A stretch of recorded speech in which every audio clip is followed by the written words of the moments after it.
Hello and welcome to the Locked On Cardinals podcast, part of the Locked On Podcast Network. Happy Friday, and that was an ugly one last night. At the bare minimum, that was ugly. We're going to break it all down, try to make sense of it. Cardinals let up 8 runs in an inning and lose to the Pittsburgh Pirates. Can't happen at this point in the season. We're breaking it all down on today's Locked On Cardinals.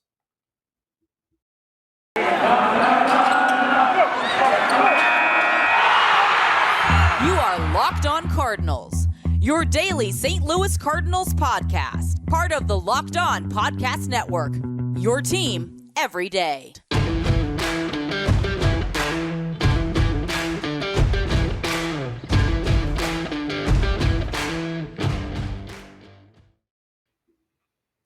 Once again, welcome into the show, ladies and gentlemen. Wherever you're tuning in, whether it is the new YouTube channel or you're listening on your favorite podcasting platform, I thank you for joining me today. I am Lucas Smith, host of the show.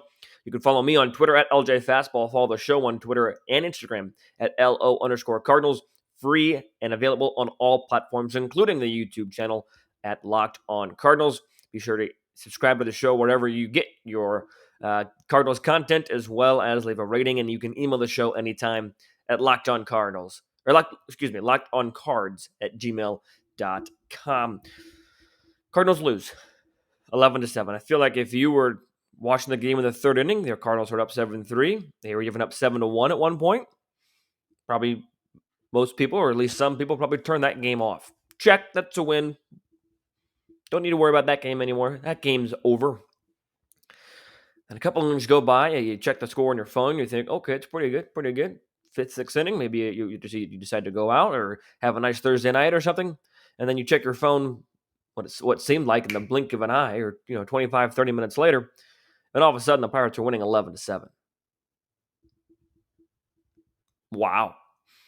That happened so fast, and it was just so disappointing. That is literally the only word that comes to on yesterday. That we probably learned too much from this series because it is the Pittsburgh Pirates. And the Pirates aren't a good baseball team. The Pirates, at least this season, they aren't. And even if they do have a series sweep or 3 out of 4, then beating a non-playoff team doesn't really mean a whole lot. So we weren't going to learn much. Well, I was kind of right and kind of wrong. I was wrong in the fact that we learned that Cabrera's ERA could go north of 4. I was wrong in the fact that we learned that the Cardinals, Cabrera, could let up 6 runs before an out was recorded, or could not retire any of his 6 batters before an out was recorded. I learned that the Cardinals could allow 8 runs before an out was recorded. Yeah, that sucked. There's no other way about it. Whether you're a pessimistic fan, an optimistic fan, an in-the-middle fan, an average fan, or whatever you are watching the Cardinal baseball team right now, that was bad. It was awful. It just was. Cabrera just didn't have it. He has not had it his last couple times out against Pittsburgh. Didn't look sharp, obviously. Gave up 6 earned runs, 2 of them being charged to Andrew Miller, who looked really good the inning prior, but was unable to get out of anything in that bottom half of the 7th. The lucky 7th inning for the Pittsburgh Pirates as they go on to score 8 runs that inning and win 11-7. We're going to break it all down. We're going to start with the positive part of this game. And yes, there are a lot of negatives to discuss, that 7th inning in particular. And I will not ignore that 7th inning in particular. But we need to talk about the positives first, because there are plenty of negatives to talk about. So let's just start positive. What's wrong with starting positive? So let's do it. Cardinal offense, 7 runs in 3 innings. Win. You had a home run for Nolan Arenado in the first inning that I still don't understand how he hits those inside pitches. He's been struggling a little bit. He had an okay homestand, but nevertheless, when he's on and somebody tries to sneak a fastball inside on him, he is just so good at getting those hands inside the baseball and being able, hit the microphone there, being able to keep the ball fair down the line. And he hit one off the foul ball in the first. Remarkable start. You go to the bottom of the first, you have Miles Mikolas on the mound, gets out of the scoreless inning. And then you go to the second inning, you get the bases loaded, Mikolas does a job with getting a bunt over, and then Tommy Edman brings home some runs with a 2-run double. Tommy Edman doing it all. He is having a phenomenal stretch of baseball right now. I know that he might not have been the second baseman of choice for a lot of people coming into this season, and I'm still not trying to say he's better than Colton Wong, but he has turned it around. His last 15 games got a slash line of 317, 394, 460. He's got 7 runs driven in, a home run, 2 stolen bases, 7 walks as well, 20 for 63 in those last 15 games. So he has really turned it around. He also made a fine, spectacular defensive play in the bottom half of the first. So wonderful. You have Arenado on a roll. You have Edman on a roll. Goldschmidt had an RBI knock in that inning. Everything's going well. Then you go to the third inning, and you have Edmundo Sosa, your shortstop, hit a home run, an absolute bomb to center field, scoring Yadier Molina. Killed that baseball. It was 428 feet, I think, is what I remember. Positives galore. 6 hits, 3 runs in the first 3 innings of the baseball game. Again, you're feeling good. If you watch the game, if you're watching the game, maybe you turned it off to go do something or whatever. Tuck the kids in, go for a run, whatever it might be. You think, okay, this game's over. This game's set, good to go. But when you look at the final score, the Cardinals still only have 7 runs and they only have 7 hits. They got 3 base runners in the last 6 innings. Hit by pitch, walk, and a hit. A single. But the offense was positive. That's all I can say. Miles Michaelis looked good early, was not able to keep that success late, and fell. Again, I'll talk about the negatives and my expectations in segment number 2, but positively speaking, offense in the first 3 innings, that's a win. And don't get me wrong, I'm not ignoring everything else that happened in this game because it's impossible to. But for this short, brief, ever so fleeting moment of segment number 1, I wanted to be as positive as I could be. That's all I wanted. And I was positive. Good to see Nolan, good to see Paul, good to see Tommy, good to see Nootbaar, good to see Edmundo Sosa. All those guys performed well and did well, and it was successful. Everything went downhill from there. Everything. To that down. Again, brought to you today by Spotify Green Room. Be sure to download the Spotify Green Room app and join one of our Locked On rooms when they happen. I did one earlier this week when Yadier Molina signed his 1-year extension, so you can be sure to get in on that. But let me know what your thoughts on the game were. Let me know at what point, if you did, turn the game off. DM me at LJ Fastball on Twitter. Email at lockedoncards@gmail.com. If you turn the game off, and I wouldn't blame you if you did, let me know. And let me know what your reaction was when you turned the game back on in the 7th inning or after the 7th inning and saw the score. That would be quite an awakening. So take our first break here on the episode, and then we'll get back into the negatives and what went wrong last night against the Pittsburgh Pirates. But something that is never going to go wrong is ordering a Built Bar. It is the best tasting protein bar in the business. You've got all these incredible flavors, and trust me, you're going to be hungry after I tell you all these flavors. You got coconut, cherry barcia, raspberry, mint brownie, double chocolate, salted caramel, strawberry, orange, cookies and cream, German chocolate, including limited time flavors at a limited time. If you don't have a favorite, you're missing out. Mine is double chocolate because you get double the chocolate on those incredible, delicious Built Bars. If you can't pick one, that's okay. You don't have to. Order yourself a mix box and get 2 of each of the 9 flavors. And if you're worried that they're not going to be healthy because they're all covered with 100% in chocolate, don't worry. Check out the macros on these bars because they're healthy too. 17 to 18 grams of protein, calories from 130 to 180, 4 to 5 grams of sugar, and 4 to 5 grams of net carbs. Amazing flavors, all tasty, all healthy. So order today. Get the double chocolate, the mint brownie, the salted caramel, strawberry, orange, whatever you'd like. Built Bar is also the official protein bar of the U.S. track and field team. So if I haven't enticed you enough, let me offer you a deal. Go to Built.com and use promo code LOCKED15, and get 15% off your order. Use promo code LOCKED15 for 15% off at Built.com. Trust me, you will not be disappointed by Built Bar. What was disappointing was the rest of that game last night. We're going to start with Miles Michaelis. His final line, very underwhelming, 4 and a third. Wouldn't want to give misread that. 4 and a third, 8 hits, 3 runs, all of them earned a walk, 3 punch-outs, and a home run. And guess who hit the home run against Michaelis? There was also another back-breaking home run later. Colin Moran. 3 of his 7 home runs this season, I believe, are against the St. Louis Cardinals, if I remember what was said in the broadcast last night. Dude kills the Cardinals. Reminds me only because of his dominance against St. Louis. Reminds me of Aramis Ramirez, because Aramis Ramirez always murdered the Cardinals and was a solid player outside of that. But Michaelis, like I said in segment number 1, I said for him that the next step for me personally for the success and the growth in his development was to go out there tonight, or last night, excuse me, and dominate.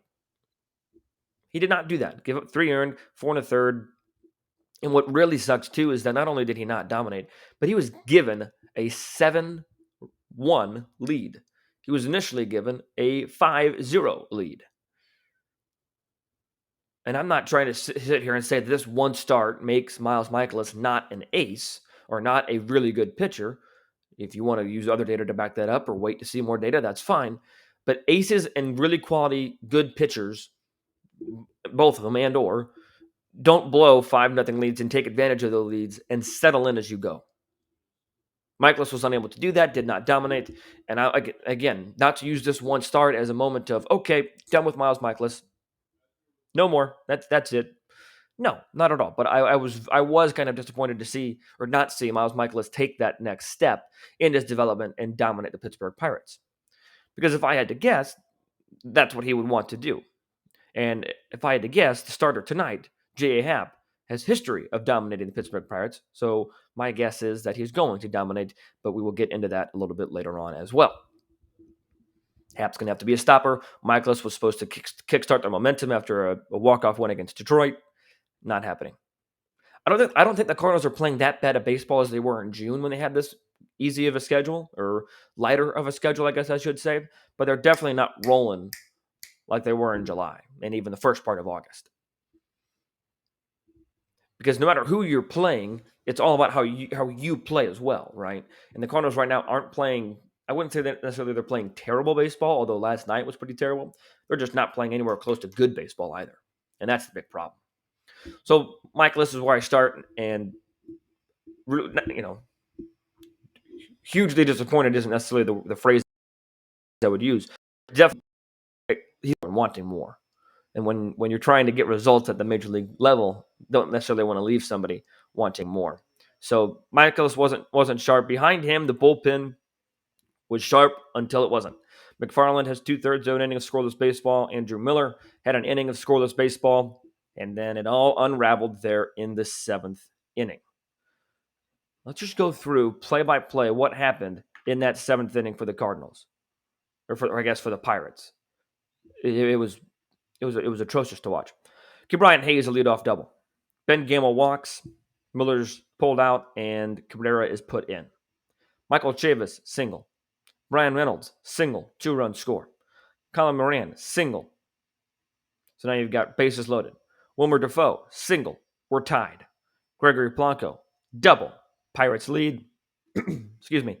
Pinch hitter for Chad Kuhl, and Yoshi Tsutsugo homers 11-7. And at that point, Genesis Cabrera is pulled from the game. And Ponce de Leon comes in, and it's not even an easy steal after that because you've got 2 outs, ground out, and then a walk, a single, so 2 on, and then a fly out. So Ponce de Leon does end up getting out of it without allowing any other runs to score. But that sequence of events is disastrous, was disastrous, will continue to be disastrous as we look on. And hindsight is 2020. And I know that you have to think about how the other manager is going to counter, but you have to think, why was Cabrera left in so long? Yes, you have Colin Moran, a lefty, and Polanco after that, a lefty, and then Tsutsugo was a pinch hitter as a lefty. But even if you do like the matchup, if he's not pitching well, he's not pitching well. Matchups can only get you so far if the guys coming out of the bullpen are producing. Tony La Russa talked about that in the 2011 World Series video. And say what you will about Tony La Russa now, but in 2011, he was definitely one of the game's best managers. And he was saying, I remember that I'm paraphrasing here, so beg your pardon. In this video, he was in the World Series video, which I have right over there. He says that it isn't necessarily about manager putting them in places like them coming in. It was them knowing their roles and producing when they needed to. It wasn't always him pushing the right buttons. It was the players producing, knowing their roles, and getting the outs when they needed to get outs. When you brought in Mark Topchinski to face Prince Fielder in the playoffs, Mark Shipchinski was getting Prince Fielder out. When you brought in Octavio Dotel to get out Ryan Braun in the playoffs, he was getting Ryan Braun out. And again, it can be an imperfect analogy because not everything works out the way you always want it to, and things happen. But no matter how much you love your matchups, and I know Mike Schilt does, and I understand that his bullpen management isn't always the greatest, but sometimes I understand it. But at the same time, if somebody doesn't have it, and Cabrera did not have it last night, get him out. Doesn't matter what the matchup is, get him out. I'd rather have a righty-lefty matchup than a lefty-lefty matchup when that lefty-lefty matchup has a lefty on the mound that's pitching very poorly. A lot of lefties. Try to get my tongue twisted there. And what's so unfortunate about this, too, is that, yes, the Cardinals did score 7 runs in 3 innings. But even with that 7 runs, or those 7 runs in those 3 innings, it still felt like that comeback or that deficit was still going to be insurmountable. Was still going to be too much to come back from a St. Louis Cardinals perspective. And that's where this team really loses me, because every time you think they can come back from something or they get a lead from something, they don't come back. And I will give absolute credit. Wednesday, I'm sorry, in the walk-off win. They came back after Reyes blew a lead and they got the win. Absolutely, credit there. But it still seems like this offense, day in and day out, just doesn't have the consistent firepower, or at least the firepower that is performing right now, to amount to comeback. Maybe I'm wrong on that. You can let me know. But that game last night was, in my opinion, one of the worst losses of the season. For a multitude of reasons. You've got blowing a 7-1 lead. You've got allowing 8 runs in 1 inning. You've got the fact that it's the last week of August, going into the last week of August in a playoff race when you're 3.5 games out at the time going into play. You've got the fact that it was the Pittsburgh Pirates. So many different things. And again, like I said, you have the fact that it was 7, and what makes it so much higher elevated of a loss of the season. The season being where it's at right now makes this just an incredibly atrociously timed loss, to say the least. When I think of also tough losses, I think of blowing a 6-1 lead against Chicago. I think of the Cardinals losing to the Brewers in Game 2 of that series 2 weeks ago, when Jack Flaherty pitched 6 innings and the Cardinals blew a lead there and they weren't able to come back. But this one, just because of the timing of it, just really looms large as a season-defining loss. And again, in the game of 162, or season of 162, it's hard to say that this one loss is what did you in. And I know I've probably said this about a couple different losses, about those couple losses, but really, to me, it's a collection of losses that really boil up into what makes or breaks a season, especially if you're going to just be 3, 4, 5 games out of a playoff spot. And to me, those 3 that I just mentioned, the Cubs won because that could have been a sweep, the Brewers won because that could have led to a series win, or this one that could have propelled them to a strong weekend in Pittsburgh. Those are the losses that I look at as saying, man, what if? What could have been? It was, like I said, it's tough to say one game season defining, but if any game is a season defining or a season killing loss, this one comes pretty close. All of that said, and all of that remains 100% true as I get into this next point. The Cardinals could still very well go out and win 3 out of 4 this weekend. They've got Happ, Wainwright, and Kim going. Kim was announced yesterday as a starter for Sunday. They very well could go out 3 out of 4. Very well. However, 3 out of 4 isn't 4 out of 4, and even if they do get 3 out of 4, what are, like I said the other day, what are they really learning from this series? And now you got to look at who your opponents are playing. The Reds are at Miami, and for reference, Miami is 53-75, and they're 2-8 in their last 10. And the Padres are playing the Angels, and the Angels are 63-66, so they're okay. But they've got a run differential of -67. So you got to think give the benefit of the doubt and say both those guys have a pretty good chance of winning both those series. So losing that one game could have been a difference maker. And again, every game ends up being a possible difference maker. But nevertheless, it rings true that this one loss, even like I said, even if they take 3-4, but this one loss has the potential to just kill any momentum. Because, like I said, you thought that maybe there was some momentum coming in after the walk-off win against the Detroit Tigers. Not that momentum is gone, if there was ever any momentum. Got to take another break. That game was all sorts of bad, all sorts of frustrating, all sorts of just awfulness. It sucked. And like I said, no matter what level of fan you are, that was a tough one to watch. So we'll talk about the rest of the series and how the Cardinals might be able to come back from it. And we started the show positive. We started the show positive. We're going to end the show positive. So we'll take a little more of an optimistic look at the Cardinals the rest of this series, and then we'll go from there. Next episode will be out on Monday, but do have to take a quick break to tell you about BetOnline, because BetOnline is your number one spot for all the pro and college football action this season, and it is right around the corner as teams are returning to the gridiron. Get the updated odds, props, and contests, including online's biggest $500,000 NFL mega contest and the world's largest $200,000 NFL Survivor contest, both open now at BetOnline. Head to the website or use your mobile device to sign up today and receive your 100% welcome bonus. That's right, we've upped the ante. It's now with the promo code LOCKEDON, LOCKEDON, you get a 100% welcome bonus. So also be sure to take advantage of their opening day super promo.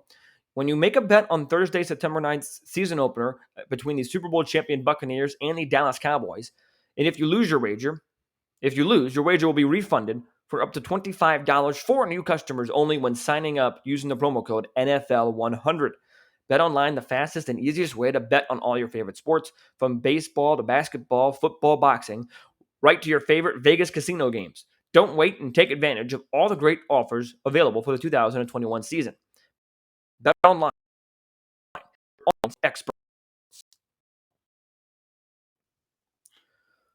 Cardinals have 3 solid arms going this weekend. Minimum 2. In J.A. Happ tonight and Adam Wainwright tomorrow. The long and short of it, that's your positive spin for the weekend. Cardinals have their ace tomorrow and someone who has pitched very well for them going tonight in J.A. Happ. Especially against the Pittsburgh Pirates, like I talked about on yesterday's show. His last start, 6 innings, 2 earned. The start before that, 6 innings, 1 earned. And his start way back in, I believe it was April, when he was pitching for the Twins, 7 innings, 1 hit. Very solid numbers for Happ against the Pirates, and also very solid numbers for Happ as a St. Louis Cardinal. Adam Wainwright has given up 1 run against the Pittsburgh Pirates in 23 innings this season. He's also been on a roll, and Adam Wainwright is your best starting pitcher on the team right now. Again, that's a take that I will take right now, that I am very confident in right now. And then you got KK Kim, who has the potential to dominate a lineup as well. Has not done so. Maybe he was hurt. Pitched pretty well in relief in his last time out. So there's your positive spin. I'm not going to try and be too woohoo about it, but there's your positivity going into the weekend. When this team pitches 9 times out of 10, they win. Cliche, I say it too much, yada, yada, yada, beating a dead horse, whatever. It's true. I know Jack Flaherty pitched well and they lost. Adam Wainwright pitched well and they lost. But I'd be willing to bet more times than not, and I know that more times than not, when they pitch well and they get a quality start, both in terms of the statistic and in terms of the actual result of the game from their starters, they tend to win games. They tend to win games. A little voice crack there. Beg your pardon. So that's why, despite the terrible, gut-wrenching, awful, disappointing loss that was yesterday's game, the series is not over. The Cardinals have a really good chance to still take 3 out of 4, or at least take the next 2 games and feel good about the chances on Sunday. So I still stand by the point, or the overall theme, that we're not going to learn much about this team from this series. Not much. However, the Cardinals can still take 3 out of 4 and go into Cincinnati with momentum. And that's when we'll really start learning things, because we need to see if this team can beat teams above 500. That's what we really need to see. But pitching. I love pitching. When the Cardinals pitch good, they tend to play well. So that's the positive spin. That's what I've got going into this weekend. Hope your Fridays are treating you well. Hope you were able to enjoy last night despite the Cardinal game being what it was.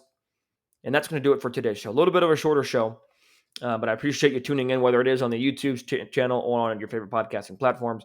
Be sure to follow me on Twitter at LJ Fastball. Follow the show on Twitter and Instagram at LO_Cardinals. And be sure to subscribe. Locked On Cardinals is free on all platforms. And be sure to leave a rating and hit the bell if you're on YouTube as well to get notified when a video goes live. Until I talk to you guys on Monday, be sure to stay safe, stay well, and have a fantastic day.